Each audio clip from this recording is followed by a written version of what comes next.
Ramakrishna was a living embodiment of godliness. His sayings are not mere of a mere learned man, but they are pages from the book of life. They are revelations of his own experiences. In this age of skepticism, Ramakrishna presents an example of bright and living faith, which gives solace to thousands of men and women who would otherwise have remained without a spiritual light. Ramakrishna's life was an object lesson in ahimsa. His love knew no limits, geographical or otherwise. May his divine love be an inspiration to all of us. Mahatma Gandhi. Dear friends and devotees, welcome to Tropico Monastery. Our speaker today is Swami Sarvadevananda. He is the head and spiritual leader of the Vedanta Society of Southern California. And the topic today is Sri Ramakrishna. Who is he? Maharaj, welcome.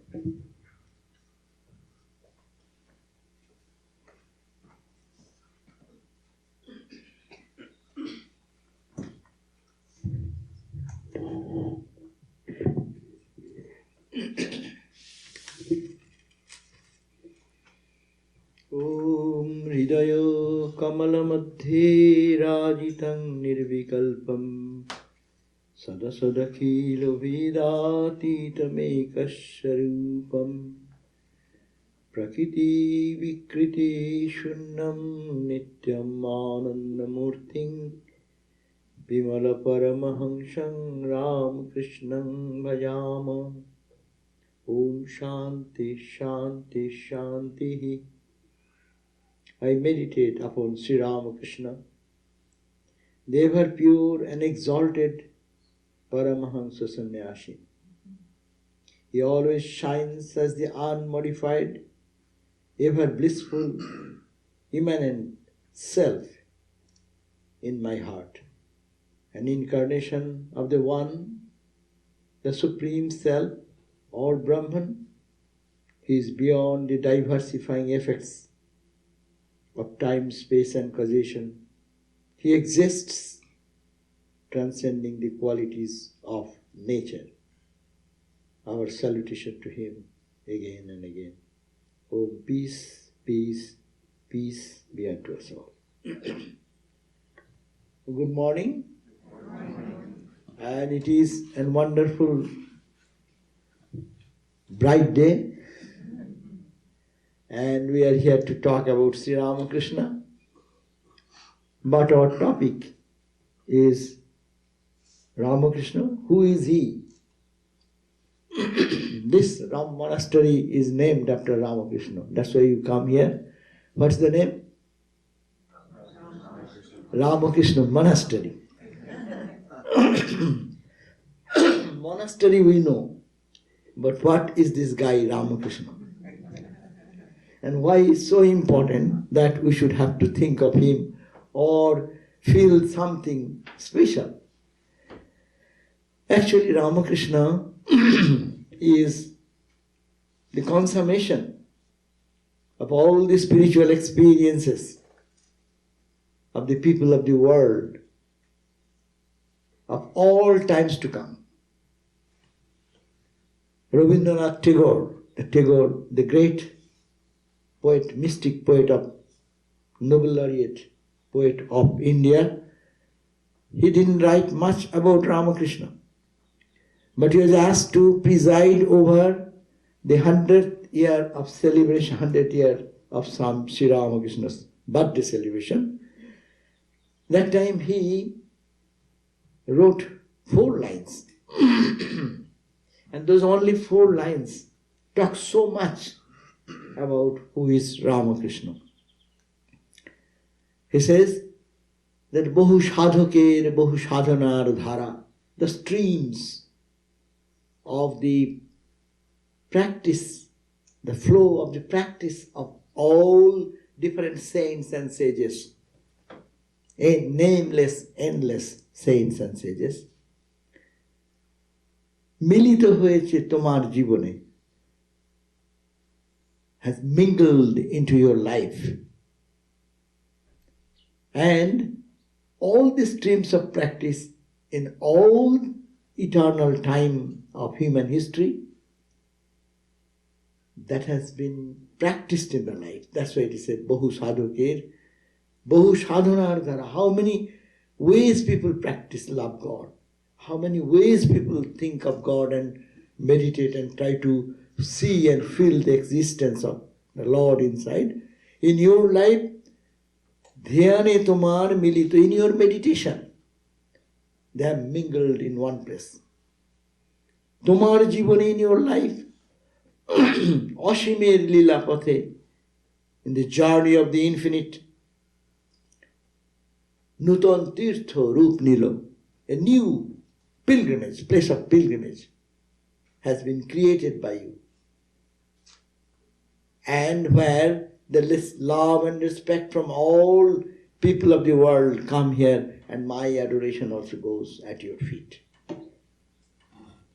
I say, in a very nutshell, Sri Ramakrishna's contribution, Sri Ramakrishna's advent, and the meaning of his life has been depicted. It's very difficult to describe who is Sri Ramakrishna. Because Swami Vivekananda, who is the greatest speaker, learned person of the last century, we can say, who is the epitome of knowledge, wisdom, spirituality, who shook the thought currents of the East and West, who revolutionized the thought from lifting our consciousness from the sin idea to divinity idea. That Vivekananda said when he was requested to write a book about Sri Ramakrishna. He said, I am incompetent. He says, I am incompetent.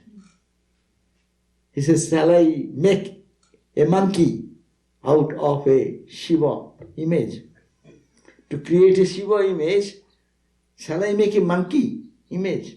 That means she is so great, so vast, such greatness and spirituality manifested in the life of Sri Ramakrishna, unfathomable, immeasurable. And it is the statement of Swami Vivekananda. So, who are we to talk about this personality, which is this divine personality? Sri Ramakrishna, who are we? Are we much better instrument than that of Vivekananda? Not that. But why we are struggling to understand this is very important. We are struggling to understand. Think about Ramakrishna.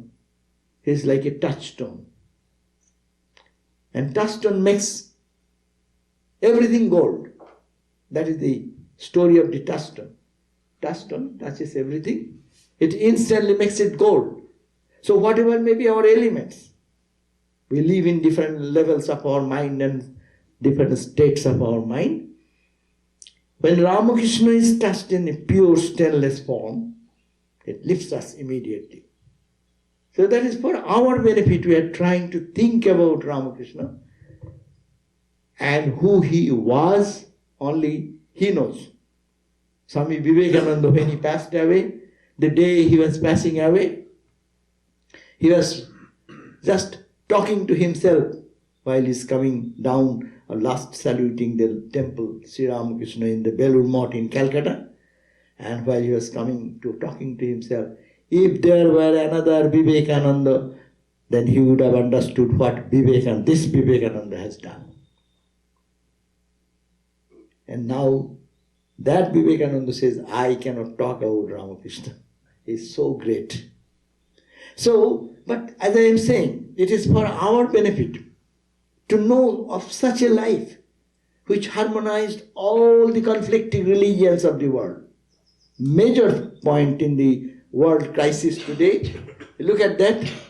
It is the religion is becoming a cause of suffering to others, where religion should bring peace, joy, harmony and solace, that religion is becoming the source of all killing, butchering, straightening. What is this? This problem was in the cosmic mind is resonated much earlier. And the cosmic mind descended in the form of Ramakrishna. And he unknowingly not going to school and college on theological institutes to make an interfaith meeting, with political thought and agendas. He didn't do those. He just cried and cried, "Oh Lord, you are there. Oh God, you are there. You are the mother. You are there, so please reveal to me." A simple child crying for mother. No complicated philosophy there. My philosophy higher, your philosophy right. Nothing like that. Unique phenomena in the history of the world. Crying for God, not going for any theory, not going for any theology, not trying to understand the philosophy. People say God is there. And there is mother. People in Bengal, they worship God as mother. And you are there, oh mother, are you there, or are you a piece of stone? See the crisis of the time. People are thinking, educated people are thinking that Hindus are worshipping our idols. And this poor guy came, started with idol worship. Not knowing anything, but not to his eyes, it is idol. What it is in his eyes? It is the consciousness, is Divine Mother. And that Divine Mother cried and cried and cried with a simple heart, rubbing his face on the sand bed. Life is becoming miserable without the presence of the mother, without realization of mother. And then he was going to kill himself. And the revelation came and saw that mother, it is not limited in the form, it's radiant and it pervades everything. And the ocean, an ocean of light and consciousness, ocean of love and joy, ocean of bliss and peace. And he drowned into that consciousness. After having this experience, understanding this is called mother, this is mother worship. It is not a sect, it is not a cult. It is worshipping the divine, as I like to call the divine as mother. And then he simply asked mother, in all the churches and temples, in all the Hindu practices, they are all calling upon you. Because he understood that oneness of everything. And with that background, what he said, "Oh mother, how people call upon you in so many ways. Please teach me." And then the teachers came one by one.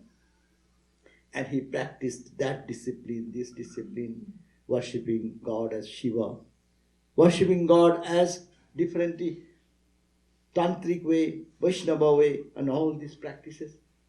And he ultimately declared that famous word, so many paths, so many doctrines and dogmas, they are all different paths to lead to the same. Jato mat, tato path. As many doctrines, so many paths, and they lead to the same goal. What a unique contribution to this modern age. But all people who are following the discipline of spiritual life and try to understand where should be the emphasis. Realize God, not on who is right and wrong. Where do you get the time to correct others? Where so much incorrect thoughts and feelings are here.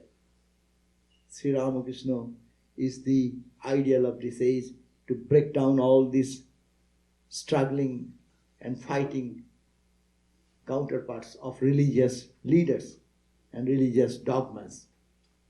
So it is really, Sri Ramakrishna is unique, as you have just listened the views of Mahatma Gandhi. You go through all the great people of the world, how unknowingly they are influenced by Sri Ramakrishna. And when they read the Gospel of Ramakrishna, how they get charmed. Their life finds new meaning. And we get a direction in life. And that in that his spiritual practice, every possible journey is there. Every possible way of looking upon God is there. Everyone should have to reach God. Whoever is there in whatever level, everyone is to reach that ultimate truth. And there is a way, and he has practiced himself and declared, yes, I have done it, you can also do. Swami Vivekananda, though he has said he cannot say anything, but in his unique way, in many places he has mentioned that who is Ramakrishna. Sri Ramakrishna is, in the evening prayer time we pray, it is called, you are the blemish, free from all blemishes, Niranjana. Ramakrishna, though born in a human body, a beautiful statement. Let me go to just talk about another person who viewed Ramakrishna in a unique way. What he said is unique. His name was Brahmabandha, was the name of that gentleman. And that gentleman was a follower of the Brahma movement of that time in Calcutta. And he was a well-known speaker, he was a well-known leader of the community, he was the editor of a powerful Bengali magazine, or daily, Bengali daily. And later, he became evangelist. He left and followed the path, left the new dispensation of the Brahma movement, and then entered into the Anglican church. And then after that also he left Anglican church and became a Roman Catholic. Such a character, such a person is called Brahmabandha. And this Brahmabandha, what he sees in Ramakrishna, unique, beautiful, and is a very articulate in writing. So he writes, he said, who was Ramakrishna? He himself raised that question. Well, that I do not know. First of all, he acknowledges, I do not know. But then he continues, but this much I can say, that in the firmament of Bengal, no other moon of such sweetness has arisen since the Lord Gauranga means Sri Chaitanya, whose followers are our Hare Krishna, ISKCON. So he's comparing that in the whole spiritual history of Bengal, never came another person like Ramakrishna, who can be only compared with Sri Chaitanya. You know who is Sri Chaitanya? Sri Chaitanya is to be in ecstatic joy, dancing and singing in the name of the Lord, and going to Samadhi like Ramakrishna. Now and then he will be crying for God, rubbing his face in the ground. Those descriptions are, bright descriptions are found in the life which is called Chaitanya Charitamrita, the authentic book about Sri Chaitanya. She is like Ramakrishna is to live in Dakshineshwar, and this Sri Chaitanya is to live in the Puri Jagannath. And there his day will be running and crying. He will be crying and weeping and praying and meditating. And that way the whole night passes. And when morning comes, he comes maybe little aware of the outside world. He used to say, is it the evening? Is it the night? He forgot about time and space and everything. And then again whole day crying and weeping in the name of the Lord. And then evening comes and they say, oh, is it morning? He's so forgetful about the external environment, but he's so steeped into God consciousness. So this is the unique phenomena in the history of Bengal, and that impacted the whole of India also. Mostly in Bengal it's impact. But you know now in this country, Hare Krishna movement is so popular. Its inspiration is Sri Chaitanya. So he's talking about referring to Sri Chaitanya, and he removed all the caste distinction. In the name of Lord, cry and weep and sing and dance.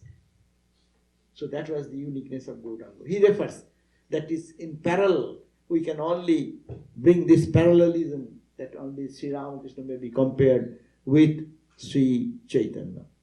Then he says, even the moon is not spotless, but the moon of Sri Ramakrishna is absolutely free from spot. His divine beauty was pure and bright like fire itself. Never was it contaminated by the slightest touch of sex. What a unique aspect of Ramakrishna has been mentioned. This is really unique. Sri Chaitanya was the epitome of renunciation and detachment.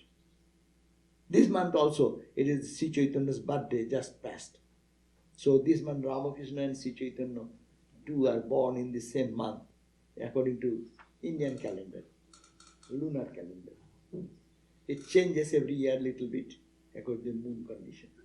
So now what you find that Sri Ramakrishna, it struck to his mind that there is a spotless personality. People talk big things, but you find the flaws in their life. On the platform, anyone can speak big high words and get applause. Ha ha ha! How is the wonderful speaker?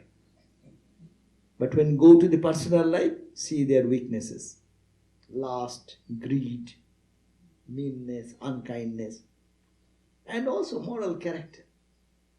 Here he points out, his divine life, his divine body was so pure and bright, like fire itself. In a fire, anything you give, what happens? It consumes, it becomes fire. No pollution can be detained.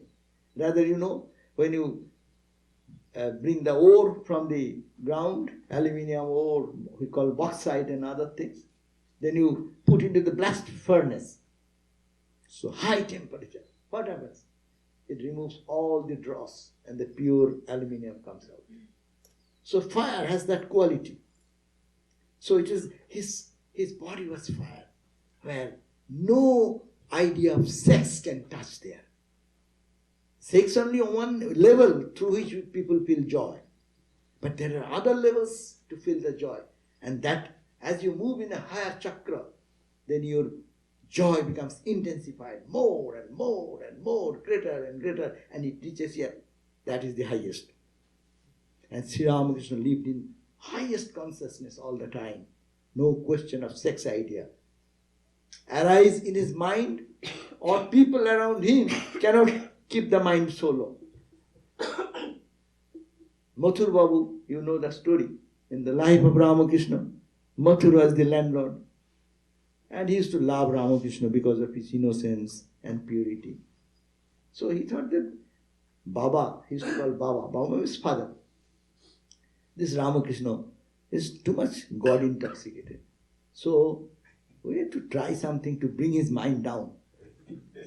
So he is a crooked guy himself. So he thought, let me do one thing. So he appointed some of the best prostitutes of the city to Ramakrishna's room. And they trained that when he will be alone, you just get it. So, and these ladies then, as instructed by the landlord, and his Calcutta house is a passive palatial house, even now it is there, that house is there. So Ramakrishna was staying there, and suddenly these ladies entered, and seeing them, Ramakrishna, what happened to him? He became like such an innocent child, and instantly he lost his outer consciousness and went into samadhi. And these ladies don't know about what is samadhi, what is spirituality. But he got, and their motherly love and instinct came forward such a way.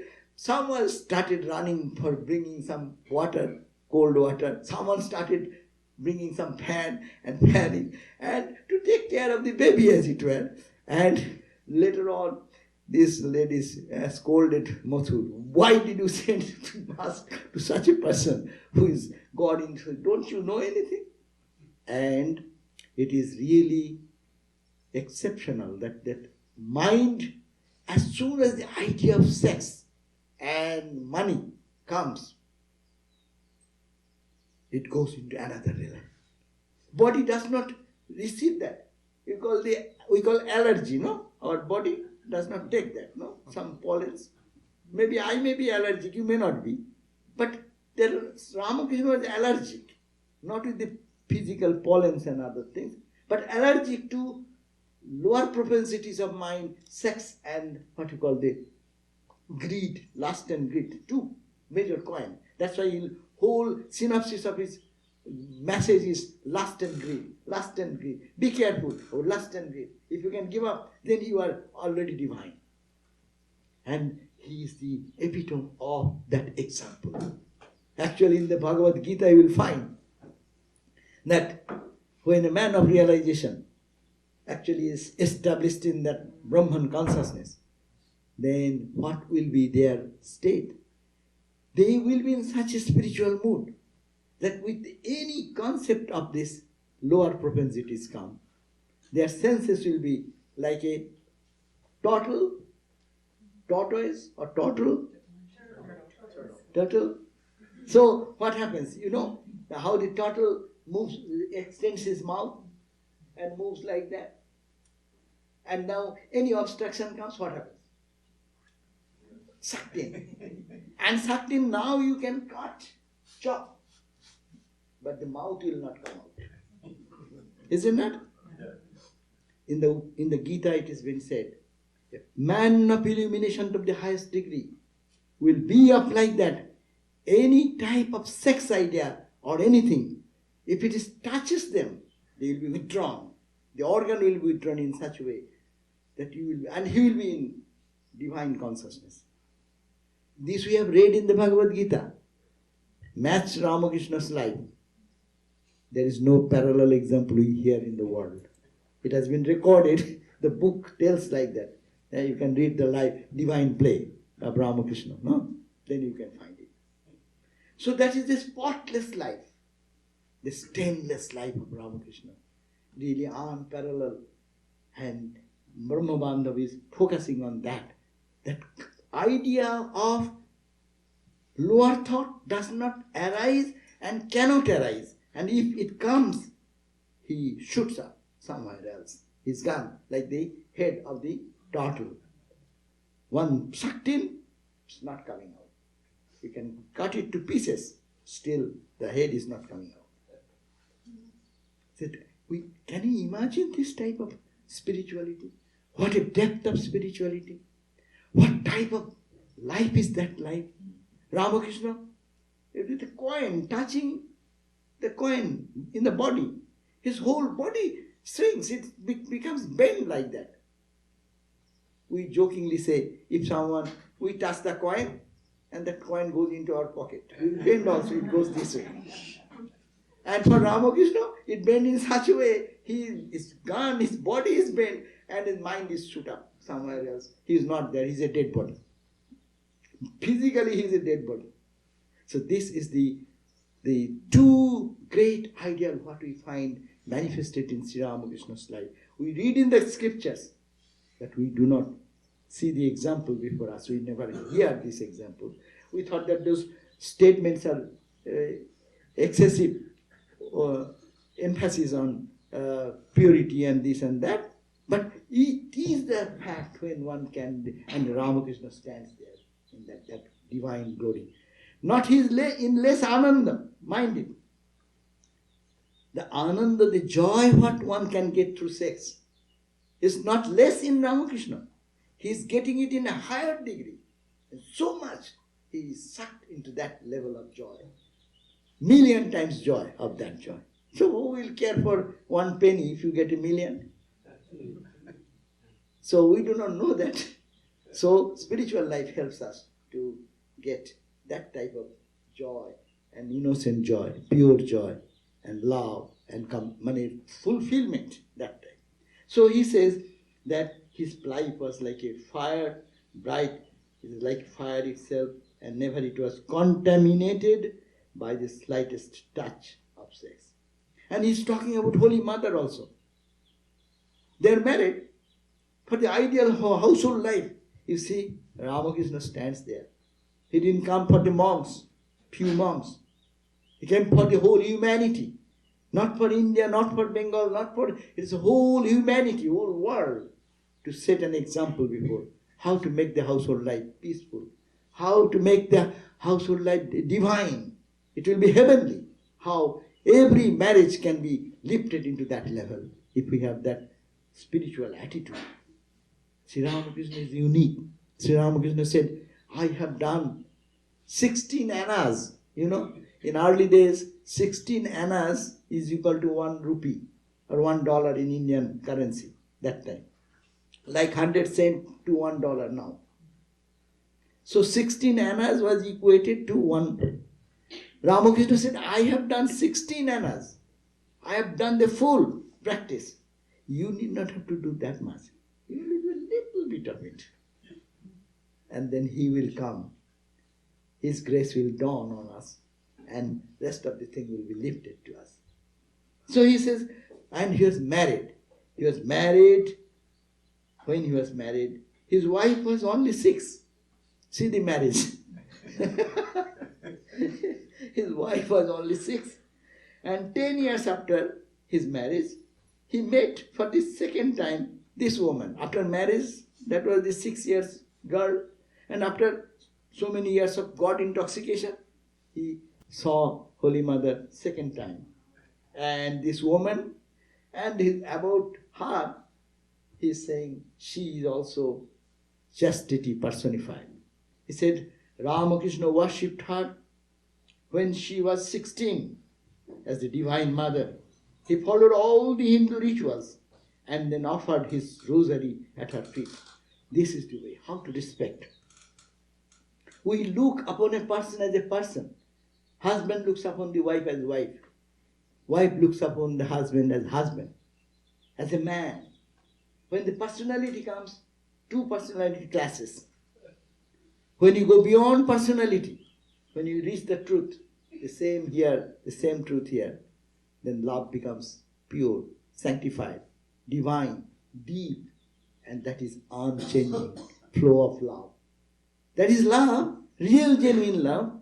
There is no the flaws of normal personal gain and loss, what we normally are confronted with. So this is the ideal which says he worshipped Holy Mother and husband worshipping his wife, not in human level.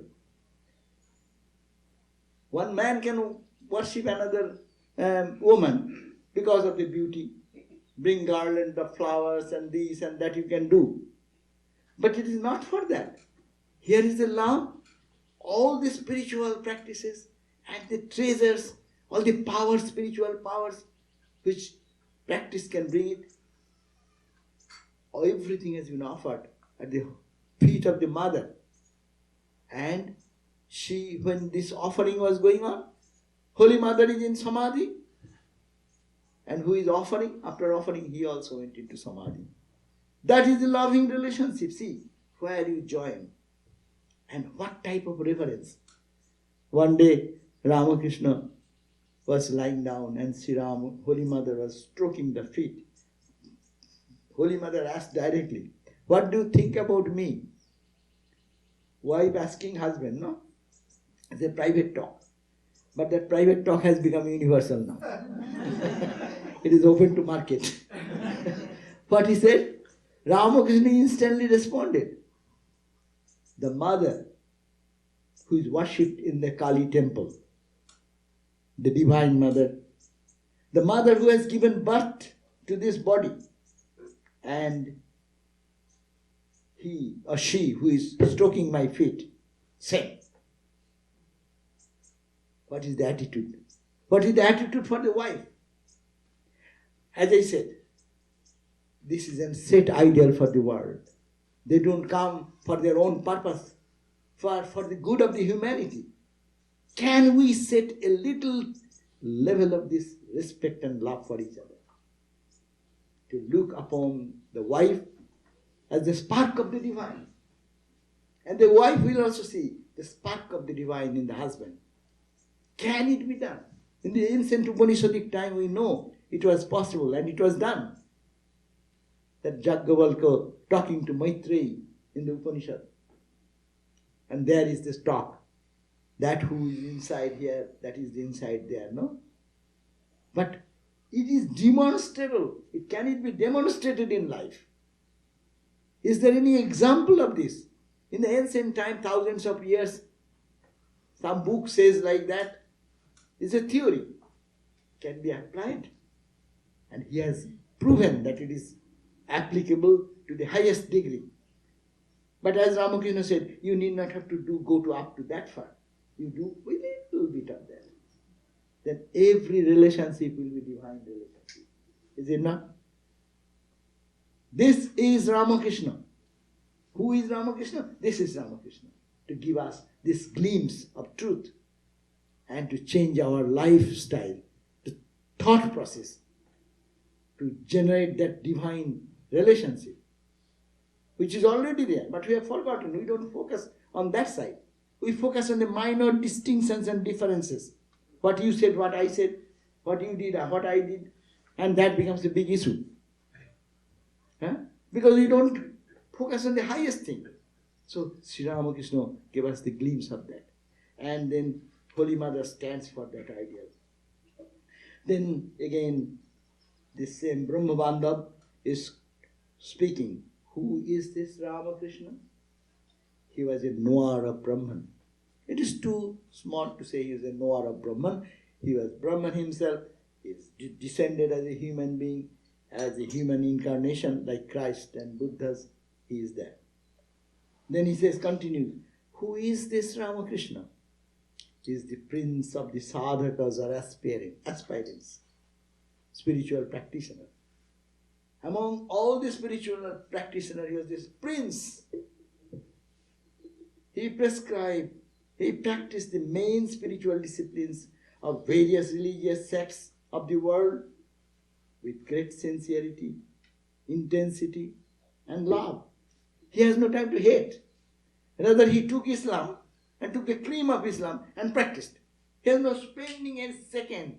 You are correct, I am correct, no question. Islam, what is the core? Do namaz, pray, get intoxicated into it, and boom, it's got done. So he did like that. Sincerity, intensity, and love. And what our interfaith or what our talk starts?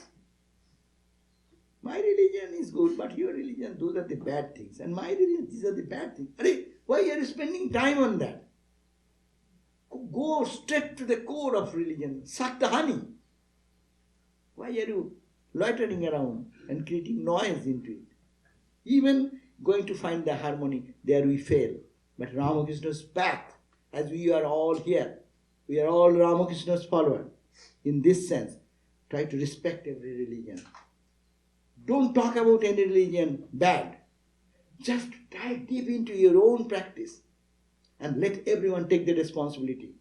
Let us dive deep into our practice. That is Ramakrishna. He has not come to proselytize. Swami Vivekananda also stated this very strong statement that in the Parliament of Religion he said, if anyone believes that only one religion will live at the cost of others, I pity on that, pity on him. Why not the differences? Why not everyone will move in their own choicest path? Why everyone have to take a particular food? Why not diversity in our taste, in our tendencies? And that is freedom. And that is the easy way of movement into the spiritual life. So Ramakrishna gave that. He practiced himself and he proved that every path is correct. Don't talk about that. Just do it. Use your time. Life is not big. If you spend your time in finding the fault with others and who is correct and who is wrong, and the lives 10, 12, 15 years go away, and then you are becoming old like us, and then cholesterol and the headache and the backache and this and that, and then you forget about God and everything, go and focus on your pains and aches, and go to hospital day and night, come back and go, and then operation going on, this test going on, that test going on. What is the thinking of God? When opportunity was there, that is lost in criticizing and belittling others. And when by that point you get frustrated there, and neither you did your own spiritual practice, and ultimately you are lost into the body identity, and it is one life is wasted. Sri Ramakrishna stand there to give us this hope that this life can give you this much. So he attained samadhi by following the path of yoga, tasted the divine love by following the path of gopis, lover of Krishna, and he saw the divine mother by following the path of tantra. He also prescribed sadhana according to Islam and Christianity. Thus Sri Ramakrishna's life depicts the harmony of all religions. Fully established in his consciousness of immutable Brahman and keeping intact the continuity of the eternal religion of the Aryans, Sri Ramakrishna welcomed with open arms all diversities of spiritual life and enriched India by incorporating in it all the new spiritual forces and directing all of them to one absolute Advaita. So he ultimately concludes, he says, salutation to Sri Ramakrishna, conqueror of lust and gold, 1 point. 2, knower of Brahman. 3, king among the devotees who are practicing for God realization, and savior of mankind. 4, 5, deep like ocean where all the rivers of realization have mingled. This is a wonderful expression of one of the great thinkers of that time. Swami, I talked about one of the person who is well known in the society. Let me talk about someone like Latu Maharaj. Latu Maharaj, you know, Sri Ramakrishna's one disciple. He was a most illiterate man. He didn't know much. He has not the chance of getting into some higher education or anything. But he came to Ramakrishna as a boy who whose father died in early age, mom died. His uncle brought him to Calcutta thinking that the orphan boy will get to eat and sleep well, to be a boy, attending boy to a rich man's house. And that is the way he came to Sri Ramakrishna with his teacher. And there he says, let me find out that piece of statement. He said,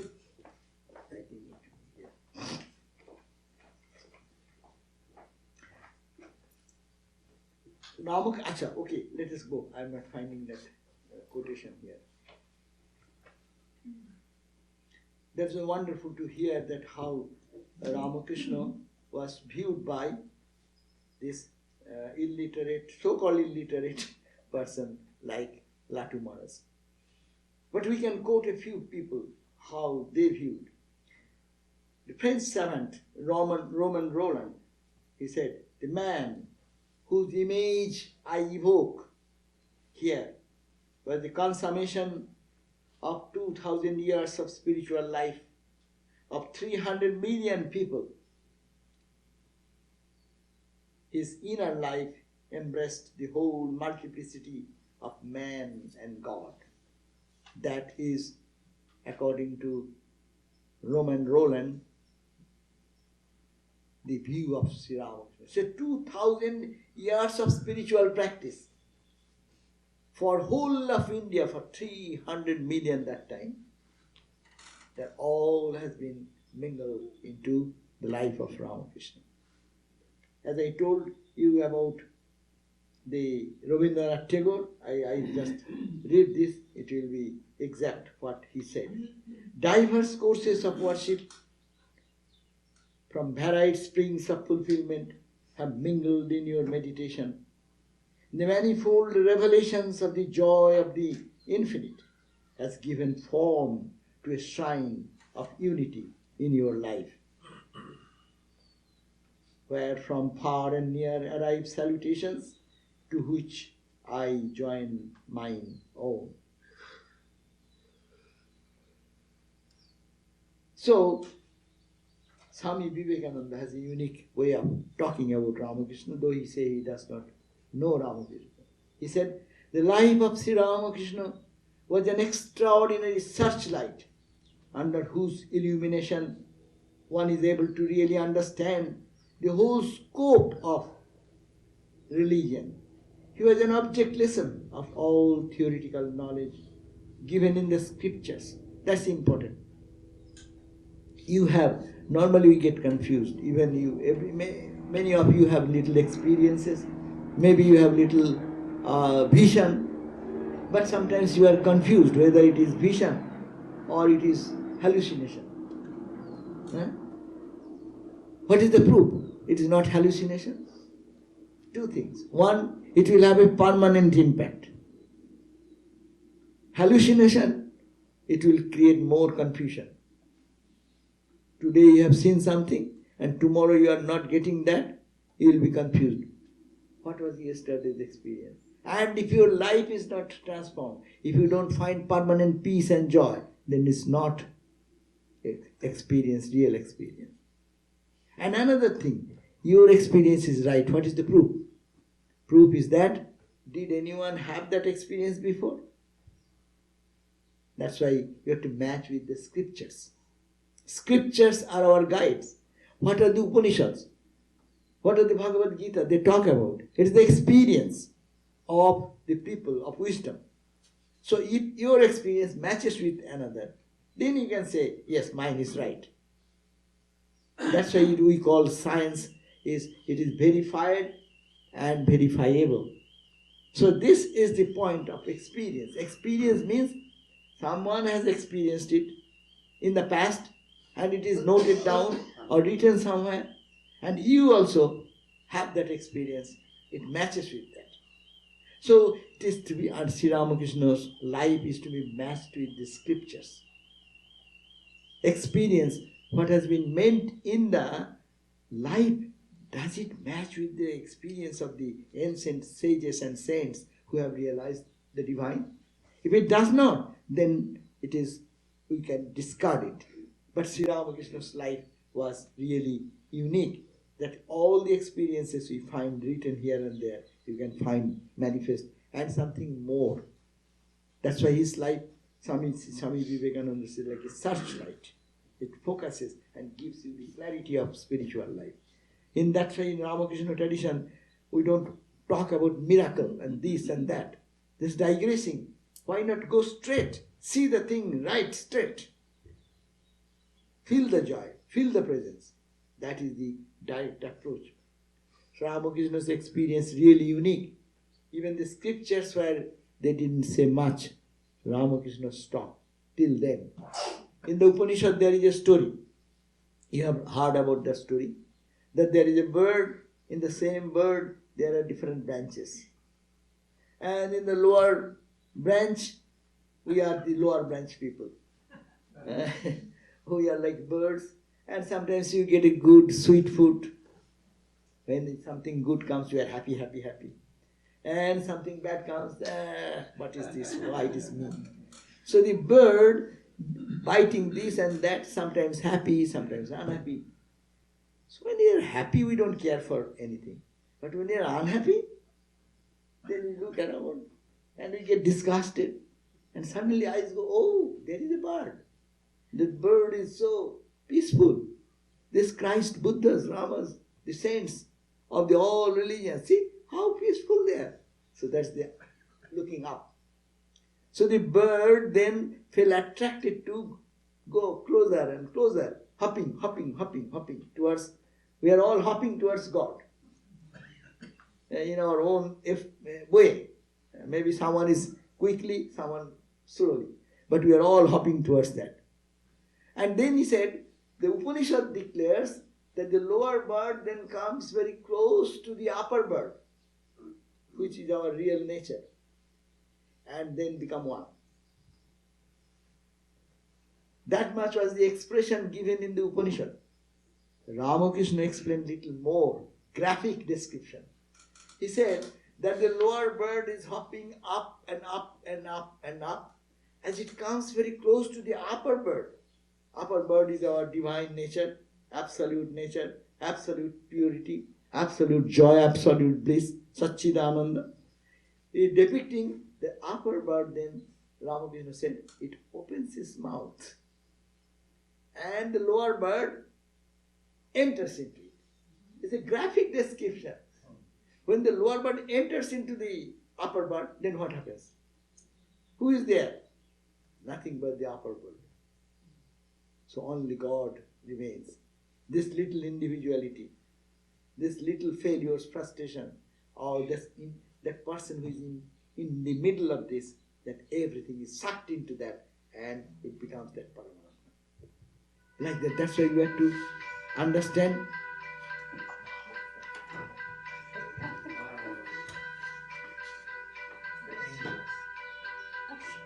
Okay. I think it's time. Okay. Anyhow, so I conclude this Swami Vivekananda because our time is also closing. So Swami Vivekananda said that he was the object lesson of all the theoretical knowledge given in the Shastras. In the scriptures we read theoretical knowledge. Ramakrishna gave the practical solution of it. And he showed by his own life what the rishis and avatars, means the saints and sages and the incarnations, really wanted to teach. What Muhammad wanted to teach, what Buddha wanted to teach, what Shankara wanted to teach. Straight, his gurus came, he practiced that, and this is the goal. So that he demonstrated. The books were theories. He was the realization. This man, means Ramakrishna, this man in 51 years lived the 5,000 years of national spiritual life and so raised himself to be an object lesson for future generation. His life is to be studied by us. It's an object lesson to understand, to inculcate and make our life peaceful. The Vedas can be explained and the Shastras reconciled by this theory that he says, everyone's experience may be different, but don't say one is wrong because one is viewing from one level, you are viewing from another level. And if you move on, you also will be seeing the same view when you reach the same light. So that was the uniqueness of Sri Ramakrishna. So we cannot fathom him, we cannot understand him, but we can think about that. And as we think, as I said, this 1 hour we forgot the world. We are thinking of Ramakrishna. We are thinking of the purity of his life. We are thinking that spiritual dignity of that person. We are thinking about how purity can be seen and the divinity can be seen in the wife and husband. So this helps us to lift our mind a little. That is our benefit. Not to know we are only 1 ounce cup and you want to measure the Pacific Ocean. So what will happen? With little bit effort, when it overflows. 1 ounce, how much it can contain? Maybe Vivekananda, maybe big container, no? But we have to struggle to enrich our ability so that we become actually fully intoxicated into God. Thank you. So we conclude with this chant, another prayer, another meditation mantra on Ramakrishna. Om Vitaritu Maya Avatirnam Jnana Bhakti Prashanti Pranaya Galita Chittam Jiva Dukha Soisnam Drita Sauja Samadhin Chinmayam Komalangam Bimala Paramahamsam Ramakrishnan Bhajama. Om Shanti Shanti Shanti. We adore the stainless Paramahamsa Sri Ramakrishna, who took human birth to spread knowledge, devotion and peace, whose heart melted with love and compassion, and who could not bear the suffering of mankind, whose mind naturally dwelled in the highest state of meditation, and who, though possessing a tender human body, is the embodiment of pure consciousness and joy. Our salutations to him again. Oh, peace, peace, peace be unto us. Thank you.